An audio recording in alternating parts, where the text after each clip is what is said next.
Olá, meus amigos e minhas amigas, sejam muito bem-vindos aqui no Caleidoscópio, um programa dentro do canal Periscópio, onde eu trago todas as segundas-feiras curiosidades das mais variadas. Meu nome é Thiago Queiroz e neste vídeo eu vou falar para vocês sobre o maior meteorito encontrado no Brasil, o meteorito de Bendegó. Uma rocha que pesa mais de 5 toneladas é encontrada no sertão da Bahia há mais de 230 anos. Além de ser um objeto intrigante, a história dele também é digna de atenção. É só aguardar os 6 segundinhos da vinheta que eu te conto tudo sobre o meteorito de Bendegó.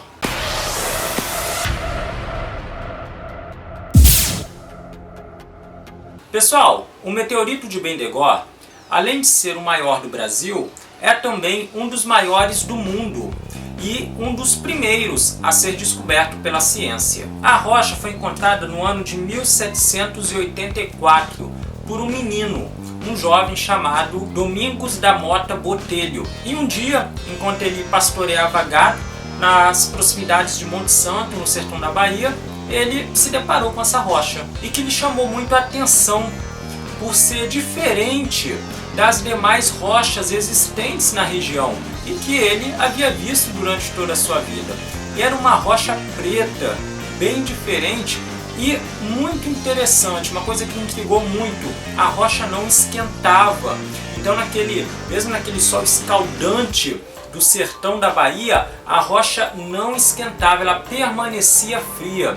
Isso intrigou muito e ele comentou o caso com a sua família, com o seu pai, e assim fizeram a descoberta chegar até os ouvidos das autoridades máximas da região. Bom, quando um senhor chamado Dom Rodrigues Menezes, que era a autoridade máxima executiva ali na região, o equivalente ao governador do estado que nós temos hoje, tomou conhecimento dessa rocha, ele ordenou que ela fosse transportada para Salvador, porque acreditava-se que no interior da rocha poderia conter prata e ouro, coisa que hoje a gente sabe que não é verdade. Mas naquela época eles acreditaram nessa hipótese porque esses minerais eles não são encontrados puros no solo, né? Eles estão sempre misturados com outros materiais, aí você tem que garimpar, né? Remover as impurezas e extrair esses minerais preciosos. Então a primeira coisa que se pensou é que essa rocha poderia conter ouro e prata. Aí o que ele fez? Ordenou que ela fosse transportada para Salvador. Mas os encarregados dessa missão encontraram um obstáculo muito grande, que era o que? O peso da rocha, que pesava mais de 5 toneladas. O que eles fizeram então? Uma carroça improvisada, colocaram a rocha sobre ela, conseguiram fazer isso, e amarraram essa carroça a 12 juntas de bois. Tá? Para quem não sabe, uma junta de boi são 2 bois, tá? Então são no total 24 bois puxando essa carroça, contendo a rocha. Só que eles conseguiram carregar a rocha até algumas poucas centenas de metros, porque logo em seguida tinha uma descida, uma ladeira, e aí perdeu-se o controle da carroça.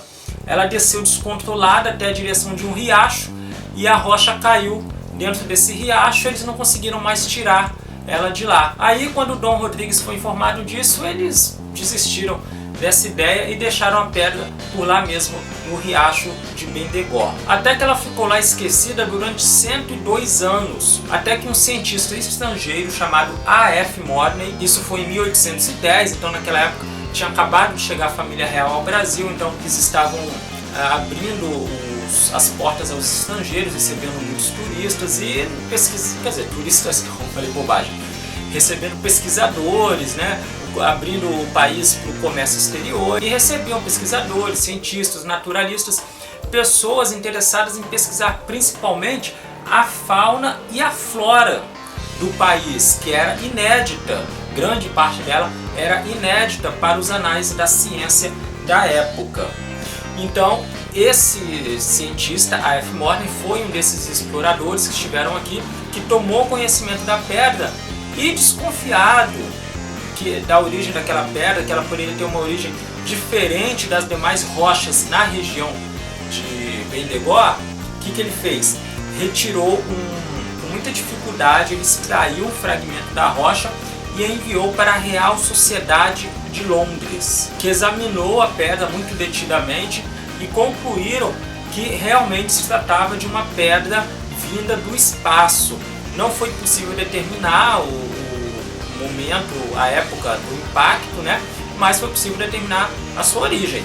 Ela veio do espaço sideral, é uma rocha que não foi formada na Terra. E assim se tornou o primeiro meteorito do mundo a ser reconhecido. Mas apesar dessa descoberta fantástica, o meteorito continuou abandonado lá dentro do riacho de Bendegó, não apenas assim por um descaso com a ciência, mas também pela dificuldade. Os recursos existentes na época eram muito limitados para se remover uma rocha daquele tamanho sem um propósito que se justificasse financeiramente. Isso só veio a mudar no final do século XIX, quando Dom Pedro II tomou conhecimento da rocha. O grande imperador Dom Pedro II tomou conhecimento da rocha, sabe como? Lá em Paris. Olha que interessante, ninguém no Brasil informou a ele sobre essa pedra, ele não tomou conhecimento dela no Brasil.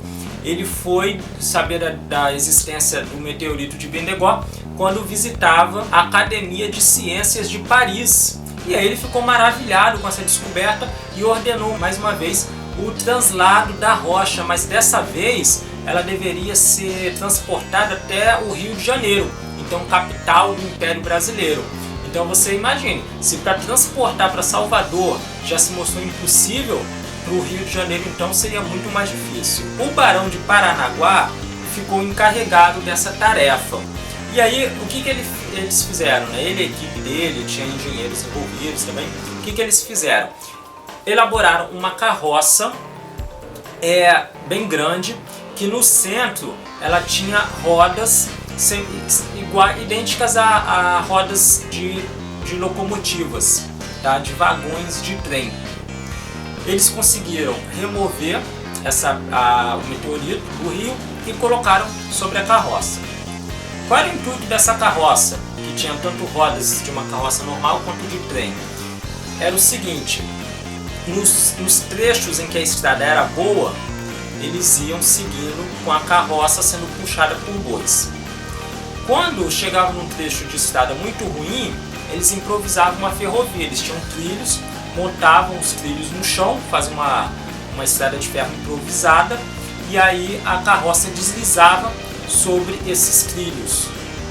Isso proporcionava mais estabilidade à carroça, né? E possibilitava um transporte mais fácil da pedra. Mas ainda assim as dificuldades foram muito grandes, porque o terreno era muito acidentado, tinha muitas subidas, muitas descidas, tinha pontos em que a estrada era realmente muito ruim, tanto que a pedra caiu pelo menos 7 vezes da carroça, tá? Levou 7 tombos. E aí era um outro trabalho você pegar uma pedra de mais de 5 toneladas de novo, colocar em cima da carroça. Então deu um trabalho muito grande, tanto que a pedra levou 8 meses até chegar à cidade de Salvador. Quando chegou em Salvador, ela foi exposta à imprensa, tiraram muitas fotos, pesaram ela e aí constataram o peso preciso da rocha, que é de 5.260 quilos. E aí ela ficou exposta durante alguns dias, exposta ao público em Salvador, e aí embarcou no vapor Arlindo, que a levaria para o Rio de Janeiro, onde ela chegaria no dia 15 de junho de 1888 e seria recebida pela princesa Isabel. Quando essa pedra chegou no Rio de Janeiro, a intenção era deixá-la em exposição em algum lugar, tá? Primeiramente ela foi entregue ao Arsenal da Marinha, que cortou mais um fragmento da rocha com o objetivo de enviar para vários países do mundo para serem realizados estudos e posteriormente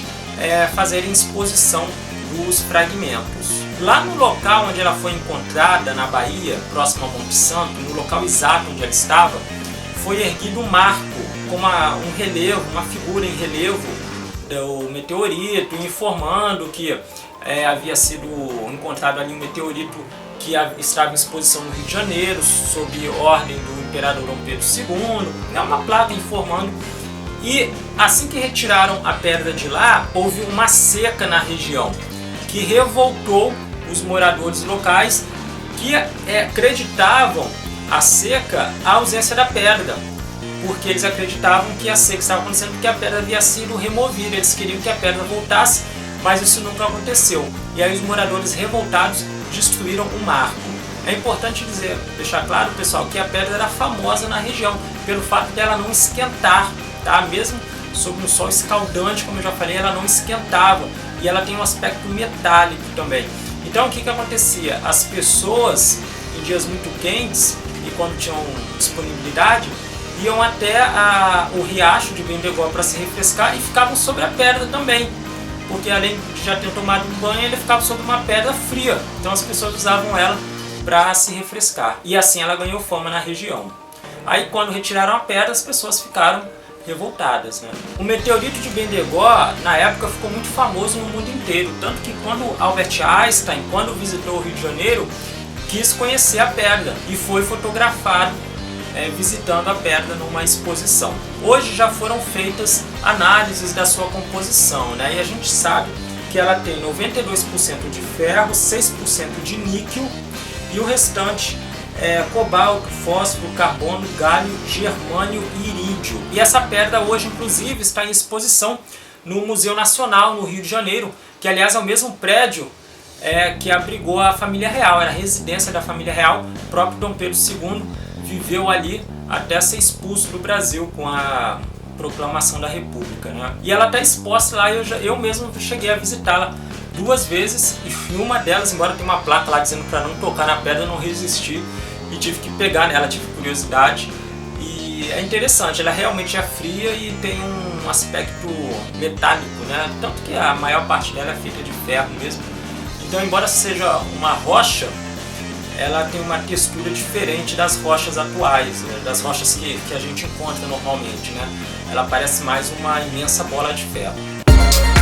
E esse foi o Caleidoscópio de hoje, pessoal. Espero que vocês tenham gostado do vídeo. Quem for do Rio de Janeiro e quiser saber mais sobre o meteorito de Bendegó, faça uma visita ao Museu Nacional, é bem interessante. E também quem é de fora do Rio, quando estiver passeando por aqui, visite o museu, tem muitas coisas muito bacanas lá, não só o meteorito, ok? Se você gostou, deixe um like no vídeo, é importante para ajudar no crescimento do canal. Se inscreva também, porque temos vídeos novos aqui toda segunda e sexta-feira. Se você quiser sugerir algum tema, pode falar comigo aqui nos comentários ou nas redes sociais do canal, os links estão lá em cima na capa do canal. E já que você gosta de vídeos com essa temática, eu gostaria que você assistisse esse outro vídeo aqui, onde eu falo sobre a UY Scuti, a maior estrela do universo, uma estrela realmente imensa. Assistam o vídeo que vocês vão ver que o nosso Sol comparado a essa estrela não é nada, tá ok? Muito obrigado pela audiência, nos vemos no próximo vídeo,